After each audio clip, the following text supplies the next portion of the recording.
Bienvenue sur la chaîne de Manu Airgeek. Prenez place pour l'interview Airgeek avec notre invité du jour. L'interview Airgeek. Bonjour à toutes et à tous et bienvenue pour une toute nouvelle vidéo, comme tout est dit dans le titre, en compagnie d'Adrien Larmande. Bonjour à toi Adrien, comment vas-tu? Bonjour, ça va super et toi? Ça va super. Parce qu'aujourd'hui on est le 4 mai, bon pas au jour où on le tourne, mais on est le 4 mai, jour spécial Star Wars, le jour de la Force. Quoi de mieux que de le faire avec un fan de Star Wars, Adrien Larmande, puisqu'en plus de ça, c'est la voix française de Cal Kestis dans les jeux Jedi Fallen Order et Jedi Survivor. Et d'autres persos que tu pourras citer, parce que je sais que tu as doublé d'autres personnages dans l'univers de Star Wars. Aussi, ouais. Bah écoutez, joyeux 4 mai à tous déjà, joyeux Star Wars Day. Et que la Force soit avec vous. Que la force soit avec vous, exactement. Donc du coup, en tant que fan de Star Wars, est-ce que tu étais déjà fan de Star Wars avant de doubler dans les Fallen Order, ou c'est justement Jedi Fallen Order qui t'a donné envie de te mettre dedans? Alors non, moi je suis fan de Star Wars depuis que j'ai l'âge de 4 ans, 4-5 ans. Vraiment depuis les tout premiers, tu vois. Et ça ne m'a jamais lâché. Et c'est pour ça que quand j'ai été pris pour faire Cal Kestis, c'était vraiment un rêve de gosse qui se réalisait, quoi. Ah oui, surtout que Cal Kestis, c'était un perso principal, tu vois, là, comparé à Oui, certains autres rôles que tu as pu doubler, qui sont des petits rôles, là, tu as quand même le rôle en plus. Il y a quand même 2 jeux qui sont sortis et probablement un troisième sans doute prévu par la suite. sans doute, ouais. Donc, Bah oui, c'est vrai que moi j'étais déjà quand j'ai fait du doublage, même de faire un mot dans Star Wars, j'aurais été content. Alors de faire un personnage principal, en plus un Jedi, c'était vraiment un rêve d'enfant qui s'est réalisé, quoi. Ouais. bah, surtout en plus dans un gros jeu, parce que le jeu, il a quand même eu pas mal d'ampleur et il cartonne Oui, encore. oui, exactement. Il a quand même bien marché et voilà, c'était un gros triple A et on savait pas trop ce que ça allait donner quand on l'enregistrait parce qu'on sait pas comment est le jeu, mais bon, j'étais content moi j'y ai joué 5 fois, j'ai fini 5 fois le premier et 2 Ah fois le oui. deuxième. Mais j'étais vraiment très content de voir qu'en plus le jeu était bon, quoi. Ah, franchement, il est très fluide. Bah, au moment où je tourne la vidéo, bah, je l'ai acheté dans la nuit. Ouais. Je suis vraiment dans le tout début du jeu et il est vachement fluide pour un jeu Star Wars. Tu débarres, il n'y a pas de tuto, tu es déjà dans l'action. T'as Cal Kestis, il a déjà des trucs à faire, il doit avancer, il y a des trucs qui s'effondrent, il doit sauter sur les plateformes. Et il a rapidement son sabre laser, contrairement à d'autres Oui, jeux style Battlefront ou autre, où faut du temps. Bon, c'est vrai, en termes de timing, il met du temps, mais en fait, on est tellement pris par l'histoire partout que c'est tellement rapide d'avoir le sable laser en main. Alors que bah si c'est on vrai, parle ouais. d'heures, non, en fait, c'est au bout de plus d'une heure que tu as ton sable laser. Mais en fait, le jeu est tellement prenant que tu t'en rends même pas compte. Ouais, c'est vrai. Bah, je pensais pas qu'on a. Plus, je pensais l'avoir beaucoup plus tard. Donc, quand j'ai joué la première fois, parce qu'on enregistre un peu tout dans le désordre des fois, je savais pas trop quand il allait récupérer son sabre, mais en fait, non, ça va, il a assez vite, ouais. Ouais, parce que franchement, au moment où j'ai installé le jeu, que j'ai pu le lancer, il était 1 heure du matin. Genre, il était 2h30 quand j'ai arrêté. Au moment, attention spoiler, Okal il se fait sauver par les Jedi quand il affronte la sœur jumelle, La la seconde sœur, ouais. méchante. Voilà, la deuxième sœur. Et ben, au moment où il a son sable laser, je regarde, je vois que j'ai fait 1h30 de jeu. C'est-à-dire que son sable laser, je l'ai peut-être eu au bout d'une heure. Au bout d'une heure, Ouais. voire un peu plus. Mais tu t'en rends pas compte tellement le jeu, il est fluide. C'est vrai, ouais. L'histoire, elle est prenante. Il y a que du dynamisme. C'est pas mou. Dès le début, par rapport à d'autres jeux, et pas que pour Star Wars, il y a des jeux où il y a toujours les tutos, c'est long, etc. Avoir une arme ou son pouvoir. Là, non, t'as tout. Tu as la force aussi rapidement qui t'apprennent. Juste après, dès que tu as ton sable laser, tu cliques ton bouton et hop, tu maîtrises la force pour ralentir les objets. Non, franchement, c'est un très bon jeu. Ouais, il est chouette, ouais. Et du coup, vu que c'est une vidéo spéciale Star Wars, qu'est-ce que tu connais en termes de Star Wars? Parce que c'est vrai que l'univers de Star Wars est très étendu. Est-ce que tu te situes au film ou est-ce que tu lis également les comics? J'ai lu pas mal de comics, je connais bien l'univers étendu. Alors je suis pas, il y a toujours plus fort, il y a toujours, voilà, mais je connais quand même très très bien l'univers de Star Wars. Euh, oui, j'ai lu pas mal de comics, bon, qui sont maintenant passés dans le Legends. Mais oui, je masterise des jeux de rôle Star Wars, j'y joue aussi. Non, c'est un univers que je connais vraiment très très bien, ouais. Et actuellement, on a la série Maul, le Seigneur de l'Ombre. Est-ce que tu es en train de le regarder du coup? Alors pas encore parce que tout simplement je suis en train de finir des séries que je regardais donc je me dis au moins comme ça de toute façon j'attends qu'une série sorte pour avoir tous les épisodes et tout regarder d'un coup. Je sais pas si c'est le cas pour Maul mais en attendant je suis en train de finir une série de regarder une série et du coup qui n'est pas Star Wars et après ouais je commencerai Maul bien sûr évidemment. Bah, au moment où justement la vidéo sera postée, donc le 4 mai, aujourd'hui, bah, sera les 2 derniers épisodes de Maul. Parce Bon bah qu'il y voilà a comme 10 ça j'aurai. épisodes et là clairement, tu pourras regarder tout. Et franchement, je voulais attendre le 4 mai pour tout regarder, mais la série est trop bien. Maul est trop bien. Mais justement, toi qui connais, l'univers étendu de Star Wars, j'ai discuté avec un fan de Star Wars, hier, on parlait de Maul parce que je dis: «Ouais, Maul, meilleur site de l'ère Skywalker». Mais c'est vrai que ah, il y a les légendes, il y a tout. Qu'est-ce que tu penses de la résurrection de Maul, du coup? Puisqu'à la base, bah, Maul n'est pas censé, avoir une résurrection, finalement. Oui, oui, bah oui, on pense que dans l'épisode 1, on pense que c'est fini, quoi. Après, quand on regarde Clone Wars, on voit, c'est dans Clone Wars, hein, si je dis pas de Oui, bêtises, hein. Ouais, ouais, parce que j'ai vu Clone Wars, j'ai vu Rebels, mais c'est vrai que des fois je mélange un peu. Mais j'ai tout regardé, j'ai vu Bad Batch aussi. Euh, Bah, c'est vrai que j'ai trouvé la résurrection de Maul vachement intéressante parce qu'il y a tout cet aspect psychologique avec l'arrivée de son frère Savage Opress, hein, si je dis pas de bêtises. oui, c'est là. Voilà. Le fait il est complètement fou, il ressemble plus à une bête qu'un homme avec son corps d'araignée, etc. Et il y a tout comment dire, c'est une sorte de renaissance en fait qu'il y a eu jusqu'au dernier combat avec Obi-Wan Kenobi, où justement là il meurt dans ses bras, et j'ai trouvé ça absolument génial. Donc je suis curieux de voir ce que va donner la série Maul. J'ai eu de très bons échos jusqu'à présent parmi mes amis qui m'ont dit je pense que ça va te plaire. Donc là, je mets ça de côté comme un petit bonbon que je vais déguster voilà, bientôt. Ah, franchement, Maul est très bien. Mais quand je parle d'histoire, c'est du sens où Maul, à la base, n'est pas censé ressusciter. Je sais que les parties sur Maul, j'ai pas trop vu tout Clone Wars, j'ai vu que les 3 premières saisons, les 4 premières. Mais je sais qu'il y a des histoires avec Datomir, tout ça, mais apparemment dans les comics, tout ça, Datomir, c'est pas du tout ce qu'il y a dans Clone Wars, etc. Non, c'est différent. Puis Datomir a beaucoup changé de visage au fur et à mesure des époques, hein. À la base, la première fois qu'on avait présenté Datomir, qu'on avait des visuels, c'était dans le jeu, le MMO Star Wars Galaxy, que j'ai beaucoup poncé à l'époque. Et Datomir était plus représenté non pas comme une planète rouge rocailleuse avec voilà, une atmosphère comme ça, ou alors des forêts rouges comme dans Clone Wars. C'était plutôt une planète sombre avec des forêts vertes. Et justement des rancors qui se baladent dans la forêt et qu'il faut soit éviter, soit combattre. Moi, en l'occurrence, j'étais un dresseur de créatures. Mon personnage, c'était sa classe. Donc, mon but, c'était de choper un rancor un bébé rancor pour essayer de le dresser et de le choper. Mais pour ça, il y avait la maman derrière. Et t'as réussi à le dresser finalement ton Ouais, ouais, rencor? ouais, ouais, on a réussi. On était plusieurs avec un pote. Bon, il y en a un qui a dû aggro la maman pour qu'elle aille vers lui. Et moi, je me suis allé vers le bébé. Et il faut calmer l'animal. Il faut faire tout un tas de manipulations. Voilà, tu écris, tu calmais l'animal. Donc, tu t'approches de lui. Il y a le personnage. À l'époque, c'était des bulles au-dessus de la tête qui disaient doucement, calme-toi, ça va bien se passer. Et au bout d'un moment, au bout de plusieurs tentatives, et plus l'animal est dangereux, plus ça prend de temps, au bout de plusieurs tentatives, sachant qu'il peut aussi t'attaquer, il faut pas s'approcher trop près. Donc vraiment, c'était timé. Et au bout d'un moment, l'animal, en fait, tu vois sa barre de vie qui change de couleur, et hop, il vient derrière toi, et là, il est à toi. Et après, il grandit. Ah, c'est pas mal. Tant qu'on est dans Voilà. les différents jeux Star Wars, est-ce que t'as fait les The Old Republic, Knight of the Old Republic?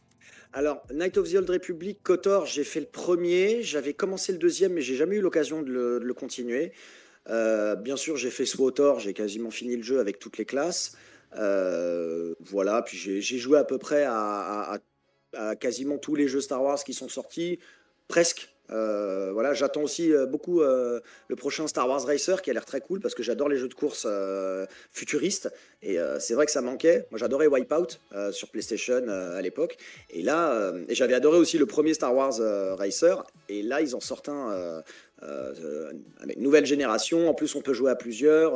Ça c'est un jeu aussi que j'attends beaucoup. Ouais. C'est vrai que Star Wars pour cette année 2026 a quand même sorti du lourd. Parce que finalement, on a une série d'animation, on a Maul. Puis ce Ouais, mois-ci, on a Mandalorian et Grogu qui sort au cinéma. exactement. Ouais. D'ailleurs, et justement Star Wars Racer qui sort cette année. Et il y a un autre jeu Star Wars aussi qui sort, il me semble. Oui, alors je sais plus trop, il y a une oui, je sais plus, c'est pas Eclipse mais il y en a un autre. Enfin, je sais pas s'il sortira cette année mais il a été annoncé, ouais. Ouais, je sais qu'il a été annoncé cette année, mais ce qui sort cette année, j'ai un doute. Mais du coup, qu'est-ce que tu penses de Mandalorian, de ces séries, du coup, depuis que Disney a racheté Star Wars, de ces Eh dernières ben, séries? depuis que c'est Disney a repris Star Wars, je suis pas forcément client de tout ce qui est sorti, mais quand même, j'ai beaucoup aimé surtout les deux premières saisons de Mandalorian parce que ça montre vraiment un autre aspect de Star Wars qu'on n'a pas vu. J'ai adoré Andor aussi, qui était vraiment très cool, très adulte, très sombre. Mais Mandalorian, pour y revenir, c'était voilà, il y avait un côté western. On voyait vraiment ce qui se passait dans l'Underworld. Déjà, c'était la première fois qu'on voyait ce qui se passait juste après la chute de l'Empire. Donc on voyait un petit peu l'état de la galaxie à ce moment-là, les différentes factions impériales qui essayent de reprendre le pouvoir, la Nouvelle République, tout ça, tout ça. Et moi j'avais trouvé ça très cool. En plus, j'ai toujours aimé les Mandaloriens, j'ai toujours trouvé qu'ils étaient hyper cool. Et, euh, et j'étais vraiment très content de voir qu'ils avaient fait une série sur un Mandalorien. Voilà, donc non, j'étais plutôt client ouais, de cette série. Après, le Et, film, je sais pas, on va voir ce que ça va donner. et toi qu'on est dans le Mandalorian, bon, on a eu Boba Fett aussi. Qu'en as-tu pensé de la série sur Boba Fett? Je suis un peu mitigé sur Boba Fett. Il y a eu des parties que j'ai bien aimées et d'autres que j'ai moins aimées. Notamment le fait qu'ils ont un peu trop allégé Boba Fett. Je le voyais plus badass que ça. Il enlève beaucoup son casque. Alors que Boba Fett était plutôt. Boba Fett, c'était mon méchant préféré dans les Star Wars. Et c'est vrai que bah, sa signature, c'est son casque, c'est son armure. Et c'était un côté mythique et mystérieux. Et c'est vrai que ça a un peu cassé le mythe, je trouve, de voir ça. Après. Je crois que la série n'a pas eu un super succès. J'ai pas détesté. Hein. Quand même, c'est Boba Fett, c'est Star Wars, voilà. Il y a quand même des trucs très cool. Il y a la rencontre avec le Mandalorien. On voit même un Rancor à un moment qui est très sympa. On voit ce qui se passe aussi dans le palais de Jabba juste après la mort de Jabba. Donc moi j'étais curieux de savoir un petit peu aussi ce qui se passait de ce côté-là, du côté de l'Underworld, de la pègre, des Hutt. Donc il y avait des trucs quand même chouettes. Hein. Ouais, des Hutt qu'on va revoir en plus dans Mandalorian, de Oui, ce que j'ai vu là, dans oui. la bande-annonce. Et ça va être pas mal. Les Hutt, pour moi, dans l'ère Star Wars 4, 5, 6, c'est ce qui fait quand même l'unanimité. Les grands méchants avec Jabba. Oui. Mission iconique comme ça. Moi, ce que j'ai bien aimé dans Boba Fett, au contraire, justement, c'est que pour moi, il y a un état psychologique du perso. Genre, il est resté dans le ventre de la bestiole durant tant d'années. Donc, forcément, il a plus envie de faire, à dire, Je pense le qu'il n'est pas malin. resté.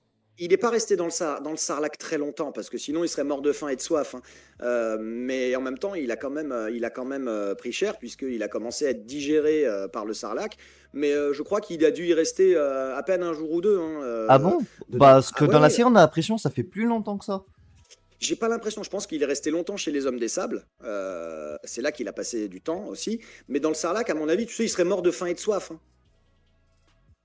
Ah, du coup, c'est ça qui pose un peu la cohérence dans la série, c'est qu'on a l'impression que du coup, qu'il a fait longtemps dans le Sarlac. Bah, je crois pas. Hein. Enfin, après, voilà, ils le disent pas vraiment. Je crois pas qu'il soit resté très très longtemps dedans parce que je te dis, au bout d'un moment, tu meurs de soif. Hein. Oui. Pas sauf s'il se nourrit des entrailles du sarlac. Ce qui peut Mais être, qu'on connaît le perso, pas impossible, qu'on voit comment il s'est oui, comporté avec les hommes des sables. On se dit, oui, bon, pour du Boba Fett, il peut très bien se nourrir dans le sarlac avec ce que je mange suis le pas sûr qu'il sarlac. trouve grand-chose à manger en tout cas. Mais bon, après, l'histoire ne le dit pas. Oui. Moi, je pars du principe qu'il a dû y rester 2 jours. Allez, peut-être 3, mais pas plus. Hein. Mais ça reste toujours fun, c'est une bonne série. Pareil pour Ahsoka, très très bonne série. Moi, le Oui, seul défaut que je reproche à Disney, c'est bon déjà, ils font un peu comme Marvel avec leur MCU, etc. Mais le problème, c'est que faut regarder des séries d'animation pour se mettre sur les séries de base. Il n'y a pas tout le monde qui a regardé Clone Wars ni Rebels. Et ça pose un petit souci pour ceux qui n'ont pas regardé. Parce qu'il faut vraiment avoir regardé un minimum ces deux séries-là pour comprendre Ahsoka ou bah, même pour comprendre Maul, du coup, maintenant. ouais. Parce qu'il y a des refs à Clone Wars. Donc, Après, ça va, moi j'ai montré Ahsoka à des gens qui n'avaient pas vu Clone Wars et Rebelles. Ça va, ils ont quand même compris. Bon, j'aurais peut-être expliqué deux, trois trucs, mais ça. Mais c'est vrai que oui, si on n'a pas vu Clone Wars et Rebelles, on passe quand même à côté de pas mal de clins d'œil, hein. bah, notamment pour Beaucoup. Ahsoka avec l'amiral Thrawn, que bon, pour ceux qui ont lu le livre sur Thrawn, on sait qui est Thrawn, mais il apparaît dans Rebels. Donc, Ouais. Thrawn qui est un très bon personnage de l'univers de Star Wars quand même. Oui, oui, oui, oui. Ouais. Et du coup, quel est ton top des persos préférés du coup de Star Wars? Alors, mon top des persos préférés, si un top 3, on va dire. Ouais, vas-y, Ouais, top top 5. 3. Top 5, allez, vas-y. Top 5, vas-y. Alors, mon personnage préféré, c'est un personnage que c'est pas le personnage préféré de tout le monde, mais j'ai une anecdote par rapport à ce personnage parce que c'est lui qui m'a fait découvrir Star Wars. C'est l'amiral Akbar. Oh, Voilà, sympa. l'amiral Akbar. Je te raconterai. J'ai une anecdote par rapport à ça. Donc c'est le personnage qui m'a déjà parce que c'est un excellent stratège. Et puis voilà, j'aimais bien sa tête d'homme poisson. Après, j'aurais tendance à dire Boba Fett justement. Euh, pour les 3 et 4, j'arrive pas à mettre de préférence, mais c'est Luke et Anne, parce que voilà, petit, je m'identifiais beaucoup à Luke Skywalker et en grandissant, je me découvre plus un côté Han Solo. Voilà, et puis pour le dernier, je dirais R2D2, parce qu'R2D2, c'est quand même lui qui arrive à sauver quand même pas mal pas mal de monde voilà, à certains moments. Oh, très très bon choix. Et du coup, quelle est l'anecdote avec l'amiral Akbar du coup? Ah bah, l'anecdote, c'est tout simplement quand j'étais petit, je devais avoir 4-5 ans, tu vois, et j'étais avec ma mère, on faisait les courses dans un supermarché, je connaissais pas Star Wars, et il y avait les figurines, ils vendaient les figurines Star Wars, et sur les figurines, il y avait une photo du personnage dans le film. Et moi, comme j'ai toujours aimé les extraterrestres, voilà, je tombe sur cette figurine de l'amiral Akbar, donc je vois, et il y a une photo, et moi j'ai 4-5 ans, donc pour moi, c'est un truc qui existe. Et je demande à ma mère, je dis, qu'est-ce que c'est que ça? C'est vrai? Elle me dit, non, ça c'est un film. Alors à l'époque, on appelait ça la guerre des étoiles. Et donc, elle me l'achète, je la voulais, elle me l'achète. Et en fait, voilà, j'avais jamais vu les films Star Wars. Donc, mais quand elle m'a dit c'est un film, La Guerre des Étoiles, je l'ai retenu. Et quelques temps plus tard, le film est passé, le premier, l'épisode 4, est passé à la télévision. Et je l'ai vu. Et là, j'ai tout de suite compris que ça allait être ça, l'univers de ma vie, quoi. Voilà. Et quelque part, bah, c'est grâce à l'amiral Akbar, cette figurine. Et pendant en plus, moi j'étais dégoûté parce que dans le premier, il arrive que dans le Retour du Jedi, donc l'épisode 4, donc le troisième de cette trilogie, et j'étais dégoûté parce que je l'attendais, moi je voulais le voir. Voilà, et quand j'ai enfin pu voir le Retour du Jedi, voir que l'amiral Akbar était un stratège, un des dirigeants de l'Alliance rebelle, j'étais très content. Voilà. D'accord. Ah, c'est pas mal comme anecdote. Voilà. Est-ce que du D'ailleurs, coup, j'ai une figurine de l'amiral Akbar là sur mon étagère, on la voit peut-être pas bien, mais oui, elle est là. parce que t'as beaucoup de Star Wars finalement, on voit sur ton étagère, t'as Oui, énormément de Star Wars. Mais du coup, qu'est-ce que tu penses de cet univers depuis Disney, depuis l'ère Skywalker, par rapport à l'univers d'avant, justement, la période Skywalker? tu- bah, il y a 30 ans qui se sont passés. Après, les choses ont changé sans vraiment changer. Et bon, je pense qu'il y a peut-être aussi un message de la part des réalisateurs ou des scénaristes qui disent qu'en fait, l'histoire du monde de Star Wars est un éternel recommencement, quoi. Ah, mais quand je parle de l'ère Skywalker, je parle vraiment avant l'ère Skywalker, c'est-à-dire on a eu Dark Vador, on a eu Luke, je parle de l'univers étendu avant, avec les Ah, générations. l'ancienne République. Ouais, voilà, avec tout ce qui est Dark Bane, Dark Revan, tout. Même avant j'ai un comics que j'ai donné, j'ai eu la jeunesse des Jedi qui est super intéressant comme comics. Mmh.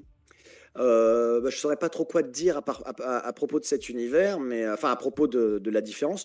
Moi, c'est toujours un univers dans lequel j'aime me plonger, donc ça reste quand même différent. C'est une époque où les Jedi étaient beaucoup plus nombreux, les Sith aussi, mais les Jedi aussi étaient beaucoup plus puissants parce que par rapport à l'ère Skywalker, notamment dans l'épisode 1, quand ils voient qu'il y a Dark Maul, ils sont là, waouh, un Sith, mon Dieu, alors que à l'époque de l'Ancienne République, les Jedi, ils mangeaient des Sith au petit déjeuner par paquet de 10, quoi. Donc, ils étaient beaucoup plus puissants, je pense, hein, en termes de force, mais surtout en termes de. Bah, ils étaient badass, quoi. Moi, ce que j'ai du mal sur les Skywalker, et c'est ça qui fait justement quelque chose de différent de ce qu'on a avant, c'est que et avec Palpatine, c'est que c'est beaucoup politique. Avec la Nouvelle République, tout ça, c'est énormément politique et c'est ça que moi j'ai du mal. Déjà la politique de nos jours, j'ai déjà du mal. Alors là, dans Star Wars, quand je dis 5e Mhm. République, 4e République, je comprends rien du tout. J'ai jamais compris trop ce système de République. Moi, je sais bon, je vois des Sith, je vois des Jedi, je vois des Gugus qui se battent. Moi, simple, du moment qu'il y a une histoire que je comprends. Mais les parties République, moi, ça me perd un peu. Ouais, je comprends. Mais c'est ça qui fait justement bah, la mise en bouche de Palpatine. Parce que Palpatine, justement, c'est dans Dark Sidious, c'est voilà, en tant que sénateur Palpatine qu'il a réussi à faire tout ça discrètement. Et moi, c'est pour ça que moi, par exemple, on parlait de Maul, je préfère Dark Maul à du Dark Vador ou Palpatine. Parce que Palpatine, pour moi, j'ai du mal à considérer comme un vrai Sith. Parce que pour moi, un Sith, ça se bat. C'est stratégique, oui, c'est manipulateur. Il fait que manipuler. Il se bat très peu. Genre, tu le vois très peu se battre, en tout cas dans les films ou autres. Ah, t'as ça aussi chez les Jedi, hein. T'as les Jedi consulaires qui vont plus tendance à faire de la politique et utiliser la force que les Jedi gardiens qui, eux, auront plus tendance à sortir leur sabre laser. Oui, c'est vrai, bah, comme Maître Yoda, bon, à part dans la série d'animation Clone Wars où tu le vois quand même pas mal batailler au sabre laser, mais dans Oui, les films, Maître Yoda au sabre laser il est très peu présent. bah Yoda, c'est plutôt un consulaire, hein. Pourtant que dans Clone Wars, tu le vois, en tout cas, moi j'ai souvenir de la première saison, il combat quand Oui, même pas oui. mal, hein, Yoda. Après, tu sais, les Jedi peuvent changer, hein. Ils peuvent passer de gardien à Oui, consulaire. Voilà, c'est. moi je pense que Yoda il avait un peu marre. Ou peut-être que Bah, Yoda, avec sa sagesse qu'il a, peut-être qu'il sait qu'il va peut-être basculer peut-être du côté obscur ou un truc comme ça. Yoda, il arrive à trouver le juste milieu, donc il se dit, ouais, je vais peut-être moins me battre pour éviter justement que des sentiments se créent et pas basculer. Et c'est pour ça que Yoda est un très bon personnage. Et moi, Palpatine, c'est ça que j'aime pas, c'est que manipulation, il se bat pas, ça j'aime pas. Mais c'est ça qui fait justement le charme de Palpatine, c'est le fait qu'il réussit à manipuler et à faire des destructions. Parce qu'en manipulant Anakin, en criant Dark Vador, ou même Maul, parce que finalement avec Maul, bah, il a manipulé Maul, puis derrière il a manipulé Dooku, pour ensuite manipuler Anakin. Franchement, Palpatine, il a géré sur ce terrain-là, il savait d'avance ce qu'il allait faire, alors qu'au moment où il manipule Anakin, bah, Anakin est déjà grand. Palpatine, des années avant, avait sans doute déjà son plan, en tête de: «Bon, je vais manipuler telle personne» et il avait l'œil et c'est ça qui fait le charme de ouais. Palpatine. Bah oui. Heu, bah, voilà pour cette, vidéo Star Wars. Voilà, c'était vraiment parce qu'on sinon on en a pour 3 heures. Si vous voulez, Bah d'autres oui. vidéos, n'hésitez pas. Mais restez connectés puisque là, au moment où on tourne cette vidéo, on va tourner notre interview où là, on sera plus trop sur Star Wars, si forcément, puisqu'on va reparler de ton rôle de Cal Kestis. Mais on va parler notamment du coup de tes rôles dans la prochaine interview qu'on tournera, puisque tu es la voix française de Mash dans Mashal. Mais ça, on vous laisse la surprise dans la prochaine vidéo. Sur ce, n'hésitez pas à liker, partager, commenter et aller sur la page d'Adrien Larmande sur Instagram, sur ses réseaux, suivre son travail. Sur ce, la bise à tous. Nous remercions les invités, le public, les partenaires, le Ikinion du manga OSE et Franck Anime Live pour leur contribution à la chaîne. Si tu as aimé, like, partage et surtout abonne-toi pour soutenir la chaîne.